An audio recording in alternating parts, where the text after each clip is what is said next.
Today, we're joined by Dr. Naoru Koizumi, a professor of public policy and associate dean of research and grants at the Scar School of Policy and Government at George Mason University. Dr. Koizumi specializes in medical policies related to organ transplantation, chronic diseases, and healthcare optimization. Her research focuses on applying mathematical modeling, data analytics, and GIS to complex healthcare issues. She's also deeply involved in mentoring high school students at the Biology and Medical Data Analytics Internship Program, where she helps students engage with cutting-edge research in biomedical science. And recently, you are joining NSF, so congratulations as well for that. Thank you so much for joining us today, Dr. Koizumi. It's an honor to have you here to share your insights with us. To start off, I'd like to learn a little bit more about your journey to this point. Could you tell me what inspired you to combine math with healthcare policy, especially in areas like organ transplantation and chronic diseases? So my academic background originally is a discipline called regional science. And I got a PhD in regional science in 2003 from University of Pennsylvania. And regional science, if you are not familiar with, that's basically a multidisciplinary methodological discipline. So we are exposed to basic operations research techniques such as optimizations and dynamic programming, and then also mapping, so GIS. And we usually apply those techniques to urban issues. So how city grows and how companies agglomerate in one specific area, so on. But on the side, when I was doing this PhD, I also worked as a statistician in Penn Medical School and medical hospital in a psychiatric department. So that's when I was exposed to the environment where I can apply those optimization, mathematical and statistics to healthcare field. And then once I started, I found that application is much more interesting than applying that to urban and regional issues. So that's how I sort of landed to these specific intersections of mathematics and healthcare. So because I was so interested in that particular area, I went ahead and did a second PhD from a medical school. I didn't do that at Penn because Penn Medical School is much more involved. So I did a little easier pathway to get the medical PhD from a Japanese university medical school. So could you explain how geographic information systems, GIS, are used in your work to understand healthcare issues such as organ distribution diseases, or I guess like the development of cities and businesses? Mhm. So I my area now, I primarily use geographic information systems and um, also spatial, so-called spatial analysis, um, more to where visualize the conditions or research question. So in organ allocation area, you could say like demand for transplant and supply of organs differ significantly across United States. You could say that, but if you just show the map showing where if you are a patient waiting for a transplant in California, it's almost impossible to get a transplant, while southern states, it's easier. If you visualize in map, that is more powerful and you don't really need any words to explain that. So that's how I use GIS.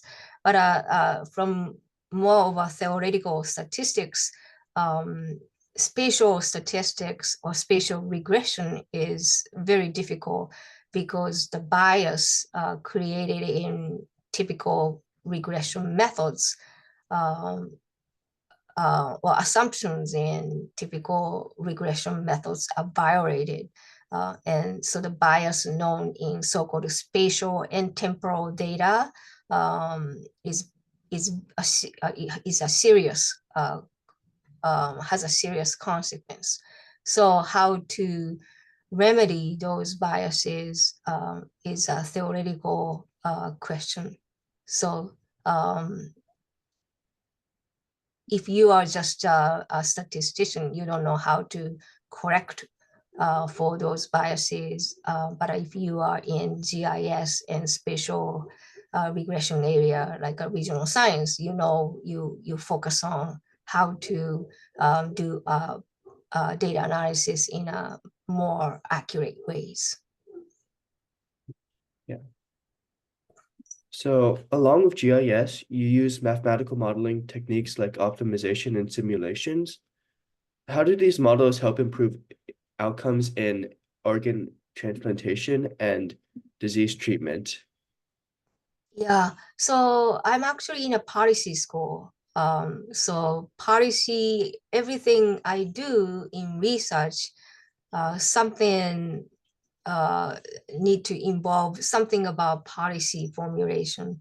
So organ transplantation happened to be very heavily related to policy. So particularly organ allocation. Um, as I said before, where you live really determines how quickly you can get a transplant. So right now there is a sort of a boundaries. So if you are in this area, you can access to organs in Maryland, Virginia, DC, but beyond that, you have a lower priority. Those policies getting changed to make the allocation system more equal. But how exactly do you want to accomplish that? What's the exact boundaries should be? Those are modeling and mathematical questions. So that's where I provide some research and research results and then present that to so-called transplant communities consisting of transplant surgeons and then transplant center administrators, but also government people. Center of Medicaid, Medicare is the one that administer organ transplant field. So those people, I'm not a policy maker, so I can't make any decisions, but at least I can use my research tools to present what the better allocation boundaries are and what's the consequences of not having optimal boundaries. When deciding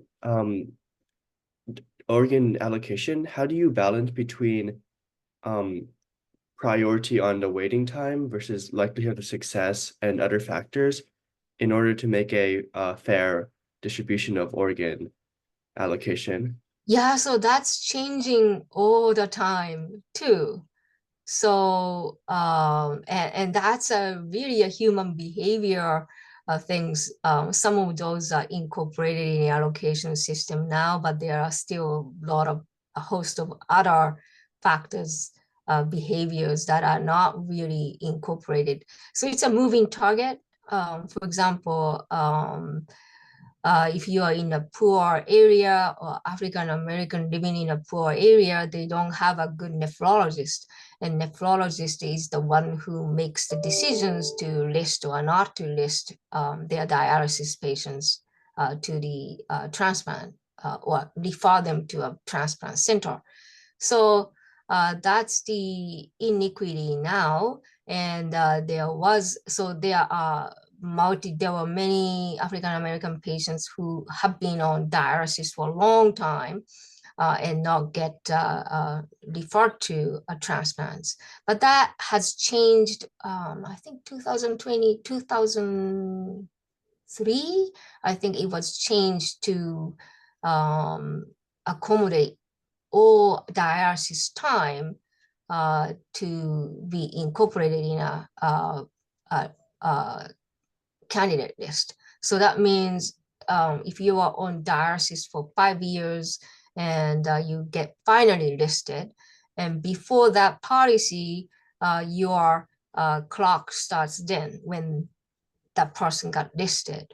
But now in the current policy, it goes back to when that person was listed. So on the list, it seems like they have been waiting on the candidate list for 5 years. So that kind of decisions or new policies to change the system more equitable, that happens all the time. And then that's based on the empirical studies that researchers provide.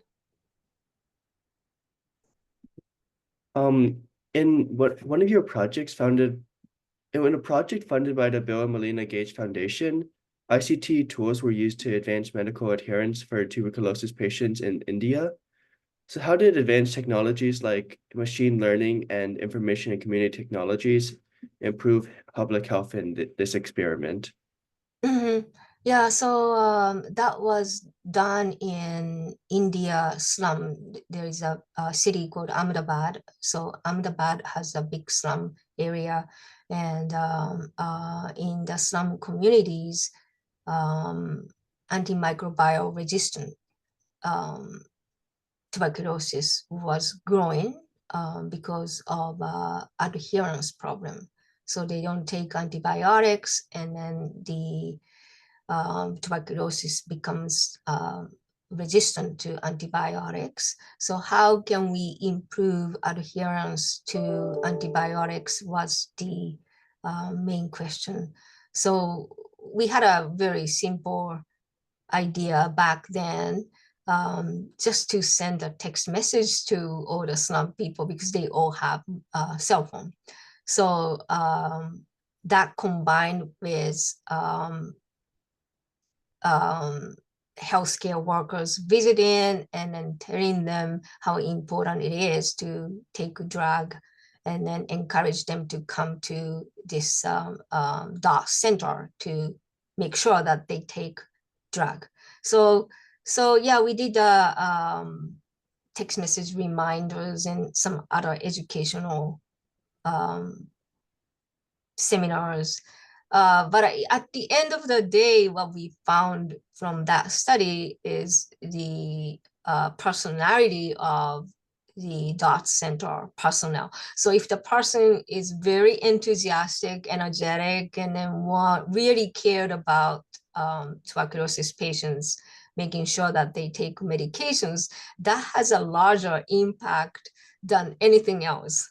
So yeah, in my lesson is that those human factors really needs to be combined with um, this ICT technologies. So if if a text message comes from nowhere, people tend not to care. But if the text message comes from the person that they trust and they believe in, that has much more effect. So ICT itself cannot really achieve what we want to achieve, but a human factor and IC technologies needs to be combined to have a real effect. You've also studied the issue of the illicit kidney trade, and I think there was a group in either the summer or fall program that Mhm. worked on this. So, Yeah, yeah, yeah. So it's cool. Can you organ share? trafficking, Yeah, can you share kidney how? trafficking. Wait, sorry, I didn't hear the last. It's called a kidney or organ trafficking. Can you share how mathematical analysis can help address complex problems such as kidney organ trafficking? Mhm. Um, so there are a lot of field researchers. I shouldn't say a lot of, but there are many so-called qualitative researchers, well-known people who go to slums and also refugee camps in Turkey and Egypt, and then they interview how they sold kidneys to in Egypt, for example, in a refugee camps, those refugee people sell their kidneys to get a passage to Europe, for example. In the poor areas in developing countries, just to get out of poverty, they sell kidneys to have a better life. So that's called kidney or organ trafficking in general, or some people say it transplant tourism. Um, so that's a interesting area to me because I have a clinical kidney and liver disease background, and then also quantitative background. So when I observe that phenomenon, what I see is it's kind of a whack-a-mole game. So, for example, China was one of the hotspot for organ trafficking before, and then they tightened up the policy, and then China became no longer really well-known hotspot, and then it shifted to other countries, and then that country may also apply more stringent regulation for organ sales, and that shifts to other places. So not only policies, income changes, and then the country to country relationships change. So those hotspots change very, very dynamically. So the hotspots well known for organ trafficking 20 years ago is totally different from those known 10 years ago. And now we have a totally different set of countries. So from the policy point of view, how can we regulate or control these organ sales better? Because it's like a whack-a-mole game, we can't just apply sanctions or try to control when they became well-known hotspots. We have to better predict and then understand what are the underlying factors for the countries to become hotspot. So that's where the modeling, I thought, would come in, and then we can make a prediction models and then also tease out the factors that would make a country to become organ sales hotspots, seller countries or surgery countries or even buyer countries. So yeah, that's what we are doing on that end. So Dr. Koizumi, you've mentored many high school students through the GMU Biomedical Biobiology and Medical Data Analytics internship program. What do you find most rewarding about working with students at this level? And how do you help them navigate complex tasks and issues in biomedical research? So we are selective in taking internship students, and so far we have been really amazed by the quality of high school students that we can get every summer. So I have to say, first of all, the quality of high school students are top notch. So we are not just having usual high school students.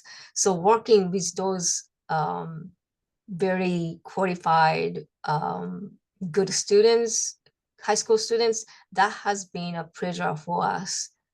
Um, and I think it's particularly rewarding when I hear that high school student kept doing research in data analytics, in biology, intersections of and then they applied for university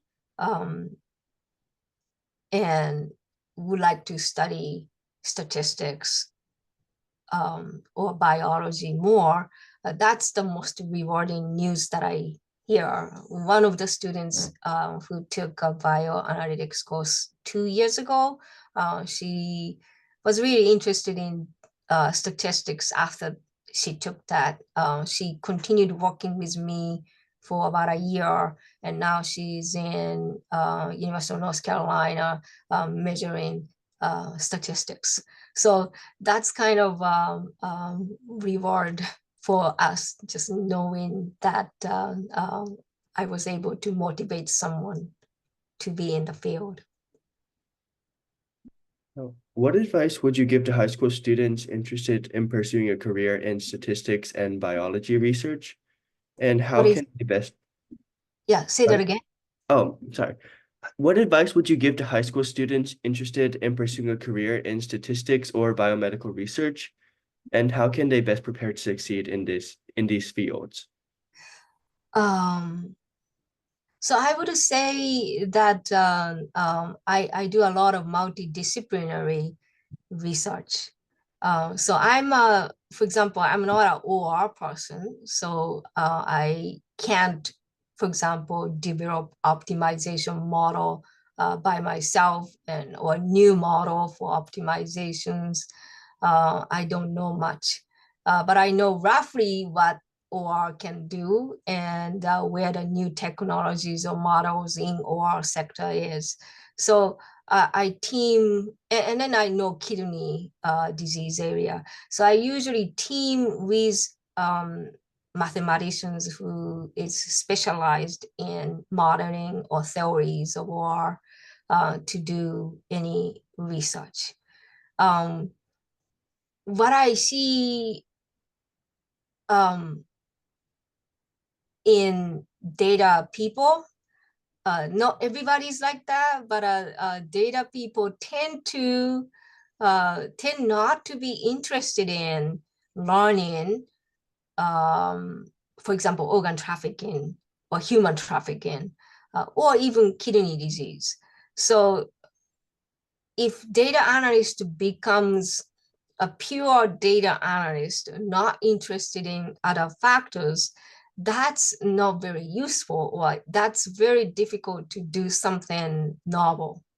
So I think the data analyst, or if you want to be a data analyst, I would like you to keep interests in other areas. It could be biology, it could be organ trafficking or human trafficking, it could be environment, whatever that may be.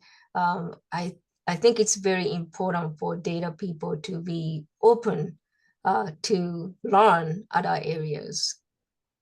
And I think here I should emphasize how important that multidisciplinary research is.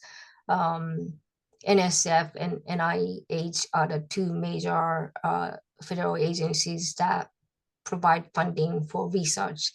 And they used to fund small scale research. One individual person wants to do this study in mathematics specific theory. They used to fund those, but federal agencies nowadays, they all um, are talking about so-called translational studies. So they tend to fund bigger team studies, multidisciplinary, transdisciplinary. That's the heavy emphasis on those research. So yeah, especially in that environment, being open and interested in other areas as a data analyst, that's a very important things. Yeah. So looking ahead, how do you see the role of mathematical modeling evolving in healthcare, and what do you think the future holds for this interdisciplinary field? I think modeling mathematics has always been helpful, but I think nowadays everybody's talking about AI, and then AI has a lot of implications, potentials, um, but there are a lot of good things and bad things in AI. How to make sure that AI results are interpretable and make sure that the solutions provided are fair. Those are the big areas. And then to understand precisely what fairness means and interpretable means. That is, again, I think, interdisciplinary collaborations with AI people collaborating with the domain experts, whatever that may be, and then also ethics person and policy person. That's the important objective for all of us. So for one last question, what has been the most rewarding part of your research, particularly in using math to solve real-world health problems? I think it's a collaboration for me. So I have a large team, and it is difficult to find a good collaborators. So I have met with qualitative people who just don't understand or don't even comprehend what quantitative analysis is, and then it takes time to develop the mutual understanding, and then it's a learning for both of us. And in physicians also, sometimes I have physicians who are very interested in AI or modeling, but there are other people who are just can't even be interested in working in statistical analysis. Um, so it takes time to find a good collaborators, and then it takes time to develop the mutual understanding with a different set of people. But I think I was able to, fortunate enough to have a really good collaborators so that I can do some interesting research that I will never be able to do on my own. So that's the most rewarding part for me in my career so far. And now that I'm going to NSF, what I would like to do or hope to do is to learn what the good research is, and then just contribute to fund good research. Yeah, thank you so much for speaking with me today. I'm gonna stop the recording.